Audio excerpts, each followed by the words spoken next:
guys. So it's been a really long time since I was on here, and the last time I was pregnant. So I had my baby back in November. He's doing awesome. He's gorgeous, and if you hear me, I'm chopping green beans for dinner. But I thought I would quickly come on here and discuss something that did occur during my pregnancy, and kind of the reason, well, not really the reason why I didn't continue making videos. You know how great I am at doing that. But I wanted to touch on something that occurred to me at the end of my pregnancy and after I delivered my son that apparently it's not very common, so I thought I would reach out, open up about it, and see if anybody else has ever dealt with this before postpartum.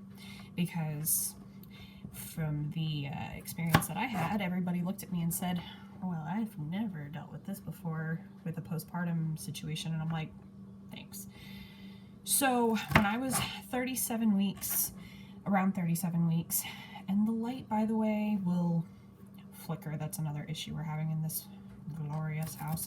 But anyway, 37 weeks, I go in to the doctor because I had a little bit of swelling, and they had been talking to me about different ways of coping with the swelling and all that good stuff. Well, I started to experience what looked like an allergic reaction on around my ankles, and it was very odd. It was very red, but it was just on one ankle on one day, and then all of a sudden, like a couple days later, it started happening on the other leg. So it's almost like I wasn't quite sure what was going on, to be perfectly honest. I just wasn't sure. So I went to the doctor. They looked at it and they said, oh, take some Benadryl. They thought it was allergy as well because it looked like allergy.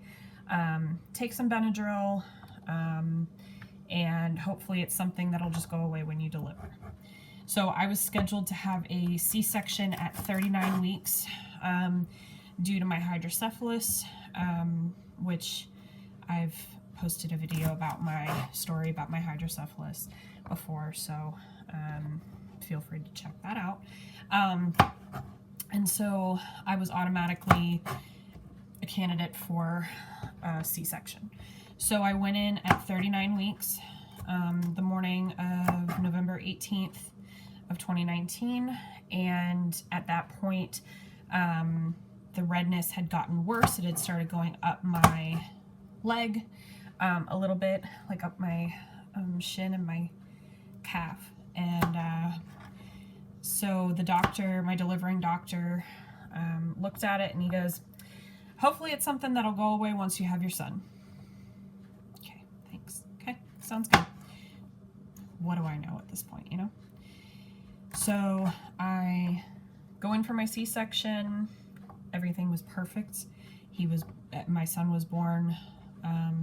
He was beautiful. He was perfectly healthy, no hydrocephalus, no complications on that end of things, and everything went smoothly. So, swimmingly. I'm gonna make my own words up apparently, but anyway, you know what I'm talking about. So, anyway, so everything went well. Get into postpartum. Everything's great. And then I don't remember exactly when all hell broke loose because I'm gonna be honest, everything was a complete blur. But within about 12 hours of delivering my son, my legs, all hell broke loose. So I don't recommend looking up pictures of lymphedema, but what I will tell you is it's not pretty. It is severe swelling that then leads to what I dealt with, which was basically your leg can only swell, your body can only swell so far until the skin is done. And when the skin is done, it starts to weep and ooze, and it starts to create like blister looking. And I had them completely around each ankle, all the way around the foot. And it was something out of a horror film. Like, it was awful. And at the time, they still had no idea what was going on. These people in my postpartum ward just had no clue. And mind you, I understand that they're postpartum, they're supposed to take care of mom and baby and everything that goes with it. Sorry, I'm trying to listen up for my fiance. Everything that goes with it. I get that. But this was postpartum. This was a postpartum. I mean, it wasn't, but this was happening postpartum. And I should have gotten a lot more care than I did. And it was a disaster. I spent 5 full days in the hospital, 4 nights.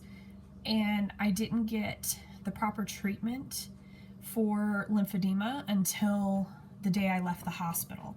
And the reason for that is because they did everything else that they could think of. They treated it like it was a allergic reaction.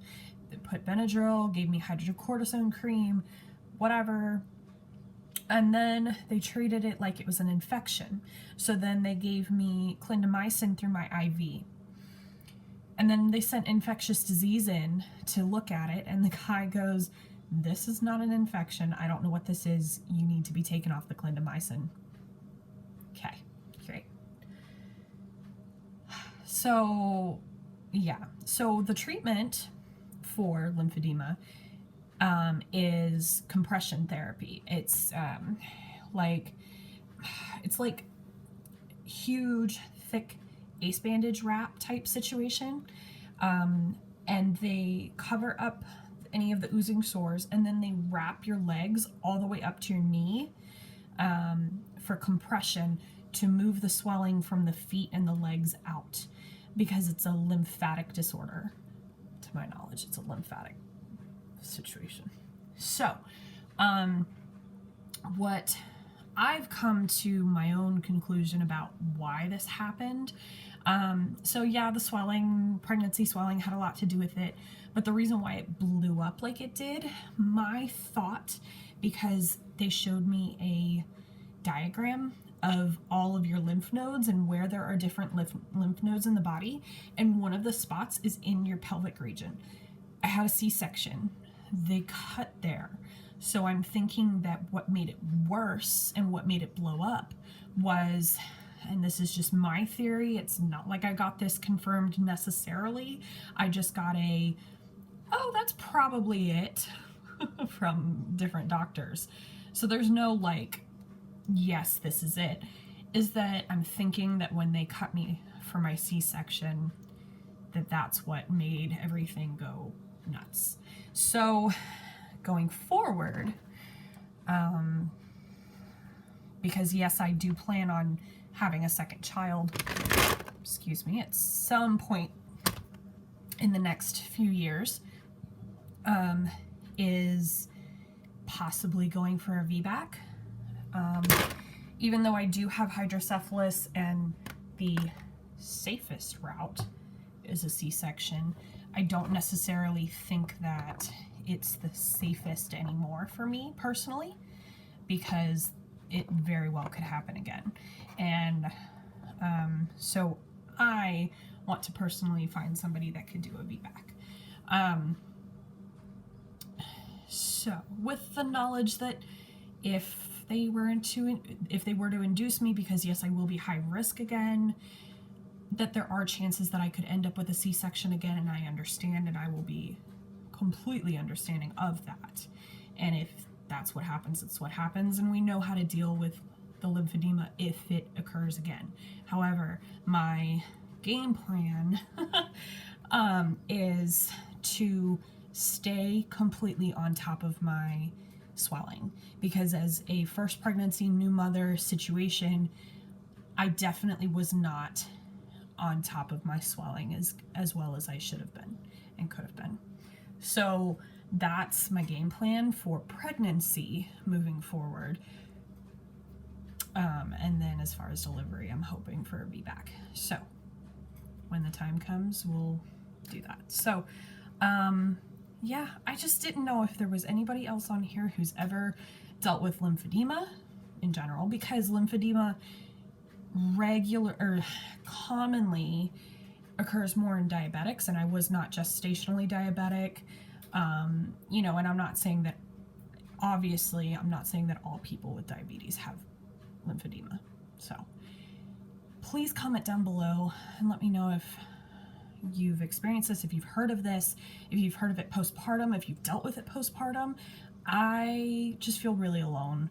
And I'm going to go back, I'm going to go and dive into like my whole situation, because it's been a nightmare of treatments and things like that in another video. But I just wanted to hop on here and be like, hey, I'm alive, my baby's great, and here's what happened.